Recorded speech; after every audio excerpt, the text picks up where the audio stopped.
Hello everyone. Three main interesting things happened with GTA today, which is August 26th, one day before the Netflix reveal.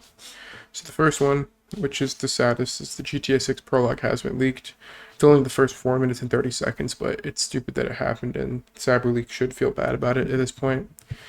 I'm not going to go into it too much because there's much better news, and it's not worth looking into this guy and giving him more attention. He's not going to matter soon. Next up, early this morning before the leak, Rockstar released the following message.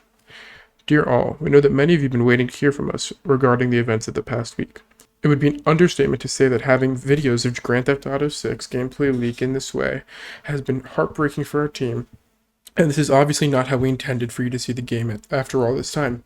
We are very sorry that everything has taken as long as it has, from getting the game finished, nearly there, to sharing more details and official gameplay, and providing the community with everything you want to know. We are very excited for everyone to see the extended look tomorrow. It has taken longer than we wanted to get it ready, but as with everything we do, we know that we need to exceed your expectations. We are determined to deliver at the level you expect and deserve. While it is unfortunate the intended game experience may now be impacted by some spoilers, we hope that everyone will wait a little bit longer to experience the game for themselves on November 19th. We want to thank everyone in the community who has reached out with messages of support this past week. Your words have meant more to this team than you can imagine. Ultimately, we are going to make the game for you, and without you, we would not have the privilege of making games. We look forward to sharing with you more soon. Sincerely, Rockstar Games. So I think this message really here is just to break the silence, because, they haven't posted in days since the leak started. So the fact that they posted this today, I think, was to get started marketing, because they're going to be posting about, the Netflix reveal tomorrow. And of course, they posted about the Dazed article that came out just basically an hour ago. It says Grand Theft Auto 6, an exclusive deep dive into the video game of the decade. On par with the wonder of the modern world, the pressure of Grand Theft Auto 6 to deliver the holy grail of gaming is enormous. We talked to Rockstar's epic team and creative talents to uncover its secrets. This was a complete surprise. I did not expect any embargo, so we lifted today on marketing. So, I think we can just start with the photos. Grand Theft Auto 6, this is the autumn 2026 issue. This is already sold out. Trust me, I tried to get it. Could not. So, the caption says, Lucia wears all clothes and glasses, stock 305. Jason wears all stock clothes and glasses, Nola, watch, Ferruccio Tucci. Lucia wears archive dress, Ferruccio Tucci. Ferruccio. Jason wears archive jacket and glasses. Bay Lux wears dress and glasses, stock 305, custom-made chains, caliber boots, Nola.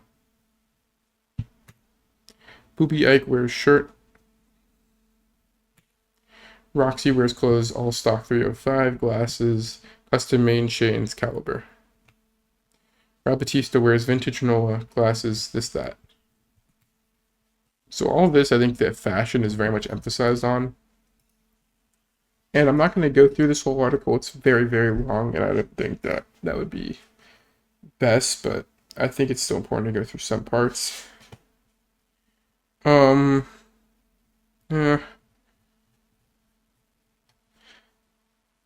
This is a huge one right here. Grand Theft Auto 6 marks the return and expansion of these interactive systems that alter the protagonist's bodies. Food affects Jason and Lucia's weight. While exercising, visibly build the tones of their muscle, and if you end up spending a long time away from your bed or run from the police on a multi-day bender, their features are going to pay the price for that. The effect is a bit like the picture of the Dorian Gray, only instead of your soul being recorded on a spooky painting in the attic, your habits or sins are into the faces and bodies of the characters' avatars. This kind of interactivity is unique to video games, shaping the virtual world and the player's responsibilities in its turn. Between visual feedback mechanisms, deep relationship mechanics, and heightened realism of the world they inhabit, people might even think twice about going on arcade-style rampages of GTA games gone by once they land in Leonida. So yes, this is confirming the game is going to have very interactive systems. I might make a full video on this later today, but it's a long article, but they talk to the devs, which I find very interesting. Let me find this. The story has evolved too, with higher stakes and characters grounded in all aspects of the world they inhabit. Players step into the shoes of Jason Duval and Lucia Caminos, an ex-military drug runner and a fighter fresh out of prison, respectively. and can choose either to play as a couple or go off and cause chaos independently. This marks the first time in a Grand Theft Auto game that has featured a playable couple on the lead role, which makes some unique scenarios on the way to the jump. For example, players can cruise along the highway as Jason, or swap to Lucy in the passenger seat to scroll on the phone in game. Yes, there will be working social media feeds. What satirical take on 2020's America would be without? Yes, there will be working social media feeds. What satirical take on 2020's America would be complete without them? When the job inevitably goes wrong and spirals into a car chase, the fluid system enables players to take a wheel in one moment and fire on pursuers out of the passenger window in the next. And afterwards, when it's all blown over, they can skim across the waves on a jet ski, admiring the Leonida seascape and leaping dolphins in their arms wrapped around their partner's waist. The thing we love about this medium is the way these characters aren't empty avatars you can do whatever you want with. The story becomes a journey you share with them. Rob Nelson, head of development and co-studio head at Rockstar North. We will meet with ex-criminals, law enforcement, club promoters, gun dealers, and anyone notorious or influential who take our calls. We hang out, get a feeling for our place, listen to our stories. Senior art director at Rockstar for game characters. GTA 6's brands reflect the aspirations, aesthetics, and lifestyles that people inhabit in our world spaces. Vice City is built around vanity. Between social media, celebrity culture, and a constant flow of tourists, appearances carry significant weight and trends turn over quickly. And then this last one is also very interesting. To pull off the technical and cultural feats required to build a world of the scale, depth, and interactivity to Grand Theft Auto 6, the Rockstar team has more than doubled their size since the release of Red Dead Redemption 2. It has offices around the world, with one branch in LA dedicated almost solely to the world of in-game pedestrians, or NPCs.